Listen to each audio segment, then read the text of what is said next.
자료 있잖아요. 출력해가 쭉 보시면서 이런 걸 다 해야 되나 안 해야 되는 제가 하면서 이야기 해드리잖아요. 그래서 근데 그런 것들 한번 쭉 보면은 이해도를 높이는데 도움이 되는 거다 이 말이지. 그래서 그 시험에 나올 것만 탁탁 이렇게 정리해놨으면 그걸 다 읽어봐도 이해가 안 된다. 이해가. 그래서 저는 그 요약집 갖고 공부하는 사람들 그 이해가 안 가요. 그 요약집 갖고 공부하는 사람들은 거기에 담겨져 있는 자료들이 다 시험 지문에 나올 거는 맞아. 통째로 다 외워야 돼. 모르면. 그래서 기본서를 항상 피나놓고 요약지도 피나놓고 봐가면서 이해를 해가면서 시간이 많이 걸리잖아.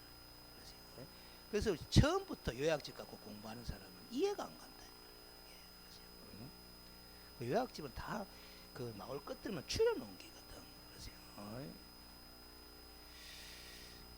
자, 그 아까 그림을 잘 생각해가면서 한번 읽어봅시다. 그 허가 신청서 제출해야 되잖아. 누구한테 제출한다? 허가권자, 시장, 군수구청장한테. 그래서 그 계약 내용하고 토지의 뭐 이용 계획, 그 취득 자금 조달 계획 이런 것들을 내도록 하는 이거 안 외워도 돼요. 이런 것들을 딱 내도록 하는 이유가 투기적인 목적이 있나 없나를 심사하기 위해서 필요한 서류들이잖아요. 이거 왜 토지 거래 허가를 받을 수 있느냐 없느냐는 투기적인 목적이 있느냐 없느냐 그게 달려 있는 게거든 결국에. 허가권자에게 제출해라라는 거잖아. 그럼 공동으로 이런 서류를 쭉 내는 거다. 그게 허가 신청하는 거잖아.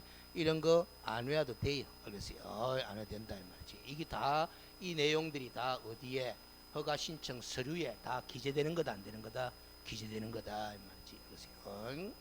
자, 근데 이거 한번 봐봐요. 이거 한번 봐. 국토교통부령으로 정하는 서류를 첨부하여 하는데 그 첨부하는 서류가 이런 것도 있어. 토지 이용 계획서 하는데 아까 토지 이용 계획 내는 거잖아. 이거는 토지 거래가 신청서에 기재하는 내용이고 토지 이용 계획서를 내는데 요 딱 봐봐요. 농지 취득 자격증명을 발급받아야 하는 뭐의 경우 농지 토지 거래 허가 구역으로 지정된 그 토지가 해필이면 또 뭐다? 농지야. 농지. 그러면 농지의 경우라면은 토지 이용 계획서라는 명칭을 안 쓰고 뭐라고? 농업 경영 계획서. 농업 경영 계획서가 바로 무슨 계획서나 마찬가지다. 토지 이용 계획서나 마찬가지다. 여러분들 농지법 공부하면은 농지증 발급 신청하잖아요. 농지증 발급 신청할 때 첨부 서류가 바로 뭐 내는 거다? 농업 경영 계획서 내는 거거든.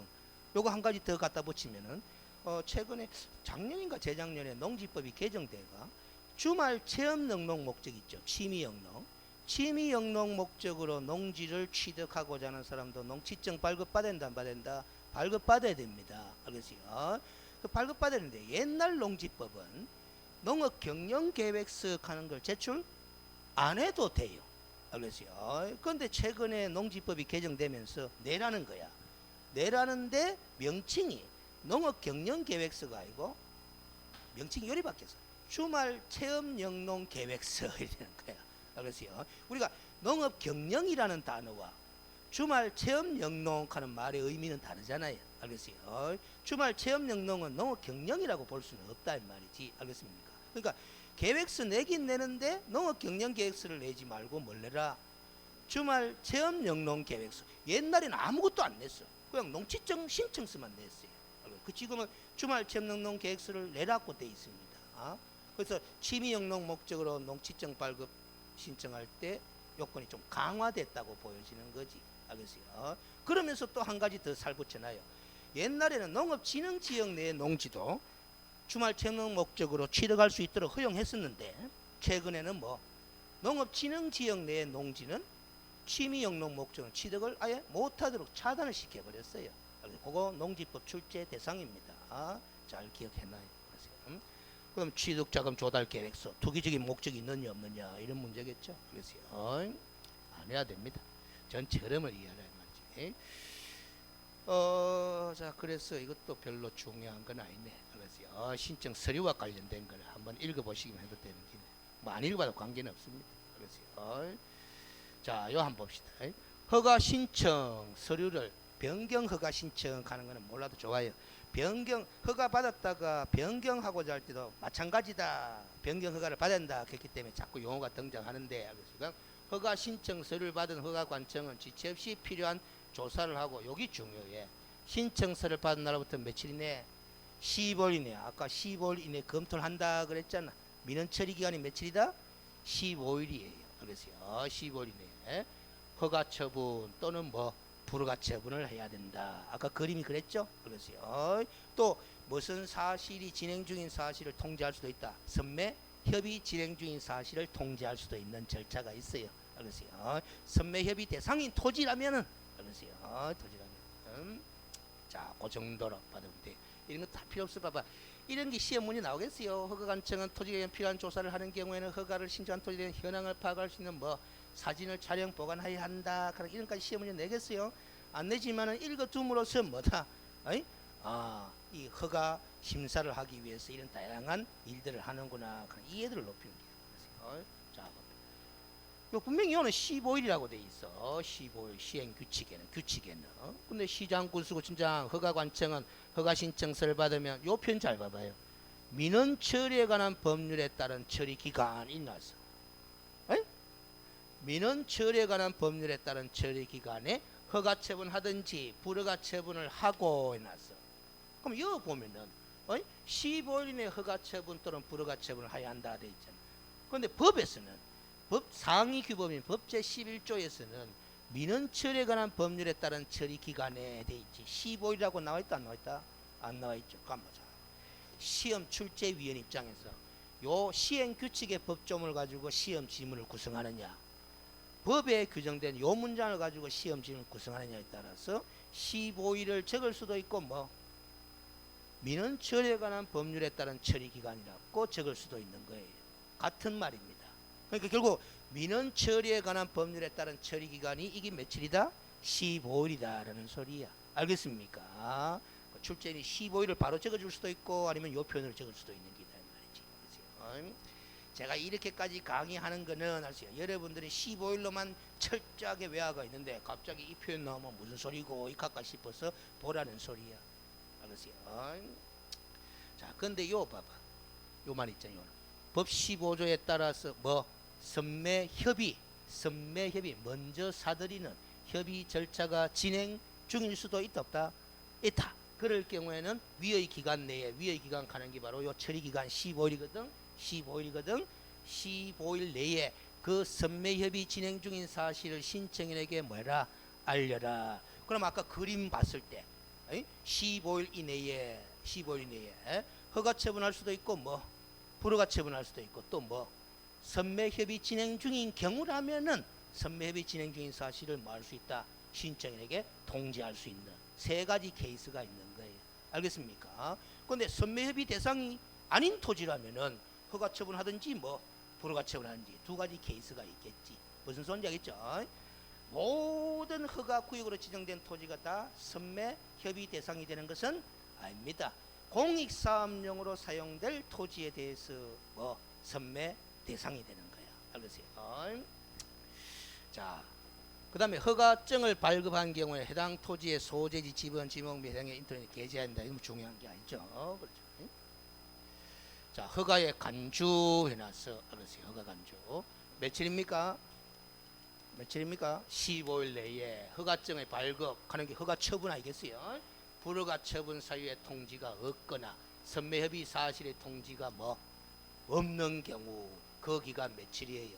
15일. 그 기간이 끝난 날의 뭐 다음 날에 뭐가 있는 것으로 허가가 났는 것으로 바버린다. 간주해버린다. 아무런 액션이 없어. 허가관청에서 15일 동안 아무런 액션이 없으면 그 다음 날에 뭐 허가가 났는 것이나 마찬가지로 보고 그러면 지체 없이 신청해 허가증 줘야 한다 안 된다? 줘야 된다라는 소리잖아. 그렇지? 됐죠? 그렇지, 됐다. 지금까지는 아무 문제가 없어요. 그럼 앞으로 공부할 주제가 두 가지가 있다. 뭐 선매 제도 요거 공부해야 되겠죠. 그 다음에 또 뭐 매수 청구 제도 요거 공부를 내가 살 갖다 붙이면 되는 거야. 그렇습니까? 자, 그건 좀 이따 보기로 하고 다른 법률에 따른 인가 허가 등의 의제 아주 시험 지문에 자주 활용합니다. 알겠어요? 이런 거. 자, 허가구역으로 지정된 토지가 뭐일 때? 농지에 대하여. 아까 농업 경영 계획서를 제출해라 이래 있잖아. 그렇죠? 토지 거래 계약 허가를 받은 경우에는 농업 경영 계획서 냈지만은 토지 거래 허가 처분 받았어. 그러면 농지법에 따른 뭐를 받은 것으로 본다? 농지 취득 자격 증명을 발급받은 것으로 본다라는 게. 그렇게 의제 처리하기 위해서 뭐다? 농지라면은 토지 이용 계획서가 아니고 뭐 농업 경영 계획서를 내라라고 돼 있는 거예요. 알겠습니까? 그러면 토지거래 허가 관청 시군구청에서는 알겠어요. 농지에 대한 토지거래 허가 신청이 들어오면 농업 경영 계획서가 들어왔겠지. 그걸 검토해 가지고 농지법에 따른 농지 취득 자격 증명을 발급 요건에 적합한지 안 적합한지를 심사한다는다 합니다. 그 심사가 돼 가지고 기준에 충족된다면은 토지거래 허가 처분을 내주는 거지. 알겠어요? 그러면 농취증을 별도로 발급받을 필요가 없게 되는 거죠. 그렇죠? 그런데 알겠어요? 토지거래 허가 처분 내줬잖아. 농지에 대해서. 그러면 농지에 관할 부서인 농림축산식품부 장관도 알아야 될까 몰라야 될까? 알아야 되는 거야. 통보해 줘야 되는 거야. 토지거래 허가 관청이 시군구청에서 장관. 알겠습니까? 그래서 이거 한번 읽어봐봐요. 이 경우 시장군수청 허가관청이죠. 허가관청은 이런 법 이름까지 몰라도 돼. 농촌의 농지에 대하여 토지거래를 허가하는 경우에는 농업경영계획서 검토했겠지. 농취증 발급 요건에 적합한지를 확인해 가지고 허가 처분 내린 내용을 농지관리부서인 농림축산식품부 장관에게 뭐해라? 통보해라. 이렇게 있는 거다. 자, 절차가 이해되죠? 그럽니다. 다음에 허가증을 발급받은 경우에는 토지거래 허가처를 받은 경우에는 우리가 부동산 등기특별조사는 뭐를 받은 것으로 본다? 검인받은 것으로 본다라는 게 알겠어요. 그러니까 이 토지거래 허가 대상이 있는 토지에 대한 매매 계약을 체결할 때도 사전에 허가 받잖아요. 소유권 이전에 계약하는 계약이니까. 그러면 거기에 대해서 허가증을 내줬으면은 알겠어요. 허가 받은 사람은 이제 소유권 이전 등기 신청해야 될 거 아닙니까? 그렇죠? 소유권 등기 신청할 때 우리 등기특별조치에 따른 검인계약서를 내도록 돼 있는데 그렇죠. 허가를 받았기 때문에 검인은 별도로 안 받아도 좋다 그런 취지입니다. 알겠습니까? 그럼 허가증을 등기 원인증서로 내라라는 소리지. 됐습니까? 이것도 별로 중요한 거예요. 한번 볼까? 허가받은 계약이 우회됐다. 해제 취소되는 경우도 있겠지. 알겠어요. 허가받아가 매매계약 체결했는데 그 매매계약이 뭐 해제되기나 취소되는 경우도 있겠지. 그렇죠. 그럴 경우는 소유권 이전 등기 신청 의무가 있나 없나? 당연히 없겠죠. 알겠습니까? 해제 취소가 됐었는데 그렇죠. 따라서 토지거래 허가에 따른 토지 이용 의무도 뭐? 자, 갑자기 허가에 따른 토지 이용 의무라는 단어가 나왔어. 자, 아직 공부 안 했는데 봐봐요. 우리가 토지거래 허가 대상이 된 토지에 대해서 당사자 공동으로 토지거래 허가 신청서를 냈다 이 말이지. 그렇죠? 그 실수요 목적이 인정돼가 토지거래 허가 처분이 내려졌어요. 그러면 우리가 토지거래 허가 신청할 때 나는 이 토지 거래를 해가지고 앞으로 어떤 목적으로 이용하겠다라는 토지 이용 계획서 냈나? 냈죠? 그럼 허가 받았잖아. 그럼 허가 받은 목적대로 토지를 이용해야 될까 안 해야 될까? 해야 돼. 그게 바로 토지 거래 허가에 따른 뭐 토지 이용 의무이 되는 거야. 알겠습니까? 요거 아직 진도 나갔다 안 나갔다? 안 나갔다. 그럼 앞으로 공부할 주제가 또 하나 있어요. 토지 거래 계약 허가 처분받에 따라 허가 받은 토지에 대한 토지 이용 의무 요걸 한 공부를 해야 돼. 알겠습니까? 거기에서 등장하는 용어가 이행강제금이야. 이행강제금. 그렇죠? 허가받은 목적대로 토지를 이용해야 되는데 이용 안 해. 그럼 허가관청은 뭐 할 수 있다? 먼저 허가받은 목적대로 이용해라 라고 이행 명령 내릴 수 있는 절차가 있다 없다? 있다. 그 이행 명령을 내리는데도 이행을 하더라 안 하더라? 안 하더라. 그러면 이행할 때까지 허가받은 목적대로 이행할 때까지 반복해서 뭐를 부과할 수 있는 제도가 있다. 이행 강제금을 부과할 수 있는 제도가 있다라는 거예요. 알겠습니까? 그거 나중에 공부해가 딱 따로 정리해두면 되는 기다. 됐죠? 앞으로 공부할 주제가 몇 개? 이제 3개 이렇게 되는 거야. 그래서 됐죠? 됐고 그 다음 제목이 뭐로 돼 있어요? 토지거래 허가 기준. 첫째 무슨 목적이 있어야 된다? 실수요 목적이 있어야 되잖아. 그래서 시장 군수장 허가 신청이 다음 각호의 어느 하나에 대한 경우를 뭐하고는 제외하고는 허가를 내줘야 된다라는 거지. 그러면 이런 1번, 2번, 3번의 경우에는 허가 내주면 된다 안 된다? 제외하고는 허가하여야 한다. 그러니까 1번, 2번, 3번의 경우는 허가 내주면 된다 안 된다? 안 된다라는 거예요. 그래서 이런 경우를 빼고는 뭐 다 허가 내줘라라는 거잖아. 이런 경우를 빼고는 다 허가를 내줘라라는 거잖아. 그래서 그럼 이런 경우 어떤 경우 한번 봐봐요.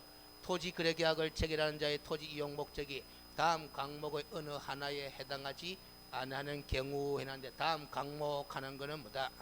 제가 생략했어요. 안 적었는데 해당되지 아니하는 경우, 해당되지 아니하는 경우 하는데, 그게 바로 다음 강목으로 쭉 책 보면 한 뭐 열 몇 가지가 쭉 나와. 그거 전부 다 투기 목적인 거예요. 그래서 거기에 해당되지 아니하는 경우에는 뭐다? 실수요성이 인정되기 때문에 허가 내줘라 이 소리야. 그래서 자, 그 다음 또 한 읽어봐. 토지 거래 계약을 체결한 자의 토지 이용 목적이 가나 나에 해당되는 경우는 허가 내주면 안 돼. 가 한번 읽어봐. 도시군 계획이나 토지 이용 및 관리에 관한 계획에 뭐 맞지 아니한다.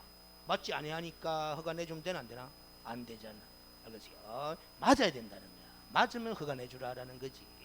그래서 이게 바로 토지 이용 목적의 뭐 적적성을 심사하겠다라는 소리야. 그럼 실수요성을 먼저 심사하고 그 다음에 뭐 이용 목적도 적절한지 부적절한지 심사하겠다는 게 무엇과 비교해가 이런 것과 비교해보고. 그래서 도시군 계획이나 그 밖의 토지 이용 및 관리에 관한 계획에 적절한지 부적절한지 비교해보겠다 해보겠다. 그럼 적절하다고 판단되면 허가 내주라라는 소리잖아. 그 다음 세 번째도 봐. 그 허가 받고자 신청한 면적이 토지의 이용 목적에 적합하지 아니하다고 인정되면 허가 내주면 되나 안 되나? 안 되는 거죠. 그러면 그 신청된 면적이 이용 목적에 적합하면 허가 내줘야 되는 거잖아. 그걸 우리는 면적의 적합성 이렇게 공부를 하자 이 말이지. 그래서 그러면 보면 토지 거래 허가 받을 수 있느냐 없느냐 그 기준은 크게 몇 가지다? 세 가지야. 실수요 목적이 있느냐 없느냐. 그 다음 뭐 이용 목적이 뭐과 비교해 봤을 때 계획과 뭐 이거 아니야 돼. 다양한 토지 이용 계획들과 비교해 봤을 때 적절하냐 부적절하냐 그 판단해 보겠다. 또 뭐 면적이 이용 목적과 적합하냐 부적합하냐. 알았어요? 자기의 주거용 주택을 짓고자 토지 거래를 하고자 해요. 그런데 3,000평의 면적을 신청해 오마. 면적이 토지 이용 목적에 적합하나 부적합하다 이런 이치다라는 소리지. 그러니까 이 단어를 좀 기억해요. 실수요 목적, 뭐 이용 목적이 계획에 적절한지 부적절한지, 또 뭐 면적이 이용 목적에 적합한지 부적합한지 그런 걸 허가 기준으로 설정해 놨다라는 거지. 알겠습니까? 그러면 이제 시험 지문 읽다 보면은 이게 허가 기준에 적합한지 부적합한지 여러분 스스로가 판단할 수 있어요. 그 다음 강목 하는 거 이거 전부 다 생략을 해놨는데 알겠어요. 그걸 다 못 외워요. 외울 필요도 없고. 알겠습니까? 읽고 이 세 가지 기준에 부합되면은 허가 받을 수 있다 없다? 있다. 이렇게 생각하시면 돼. 알겠어요? 요거 한번 읽어봐봐요. 외우는 겁니다. 제외하고는 허가하여야 한다라는 그런 식으로 법을 만들어 놨어. 이런 걸 소위 무슨 방식이라고 한다? 네거티브 방식이 났잖아. 네거티브 방식 이런 거 시험에 안 나와요. 근데 봐봐. 네거티브 방식으로 규제의 방식이 네거티브 방식이 있고 포지티브 방식이 있어. 그래서 네거티브 방식은 뜻을 봐봐. 왜 돼 있노? 원칙은 뭐하고 허용하고 예외적으로 뭐 금지시킨다라는 거지. 그래서 그러면 법을 만들 때 네거티브 방식으로 규제를 할 때는 어떻게 하느냐 하면은 법 조문에 적을 때 금지되는 경우만 적어 놓는 거예요. 금지되는 경우에 해당하지 않으면 무조건 다 뭐 허용이 되는 거야. 알겠습니까? 금지되는 경우만 다 적어 놓고 거기 해당되지 않으면 무조건 다 뭐 무조건 허용이에요. 알겠습니까? 무슨 소리인지 알겠지? 그러니까 반대로 포지티브 방식 하는 건 뭐냐? 원칙은 뭐? 금지, 예외적으로 뭐? 허용하는 거예요. 무슨 소리인지 아세요? 원칙은 금지, 예외적으로 허용하는 방식이 무슨 방식? 자꾸 시험에 안 나오는 게라고 해가 무시하지 말고, 그러세요. 이거 깨달아 놓으면 쉽단 말이에요. 그러세요. 포지티브 방식이라고 하는데 그 용어를 익힐 필요는 없는데, 자, 원칙은 뭐? 금지, 예외적으로 허용. 반대가 뭐예요? 원칙은 허용, 예외적으로 뭐? 금지. 어느 쪽이 더 규제가 심할 것 같나요? 포지티브가 규제가 심할 것 같아요? 네거티브가 규제가 심할 것 같아요? 아직 못 깨달으니까 힘들다. 원칙, 허용, 예외, 금지. 원칙이 뭐? 금지. 예외가 뭐? 허용. 위의 방식, 밑에 방식, 어느 쪽이 규제가 심하다?